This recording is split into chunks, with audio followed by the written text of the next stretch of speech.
کسی کا باپ بھی انتخابات کو نہیں روک سکتا. آج تک پتہ ہی نہیں کہ بلاول میں نقشے میں دیکھتا ہوں یہ کس ملک میں گیا, مجھے لتھونیا نظر ہی نہیں آتا, کمبوڈیا کہیں نظر ہی نہیں آتا. اس پاکستان کو اللہ کے بعد اب عدلیہ بچائے گی. پاکستان میں آئندہ آنے والے 72 گھنٹے اتنے اہم ہیں کہ اس وقت جس وقت میں آپ سے خطاب کر رہا ہوں 9 ججز جو ہیں اس ملک کے الیکشن کا فیصلہ کرنے جا رہے ہیں.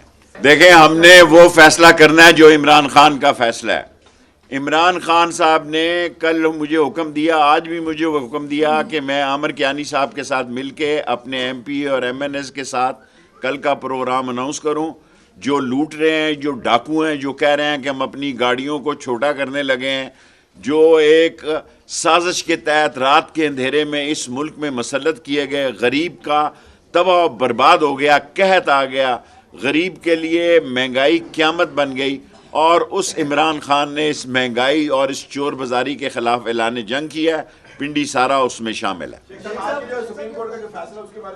سر سپریم کورٹ کا جب فیصلہ آئے گا تو عمران خان جو جواب دے گا, فیصلہ کرے گا, ہم اسے فالو کریں گے. سپریم کورٹ کا 9 رکنی جج جو فیصلہ کرے گا, پارٹی ایڈ ہم اتحادی ہیں, ہم وہ فیصلہ نہیں کر سکتے. مجھے 2 دفعہ انہوں نے کل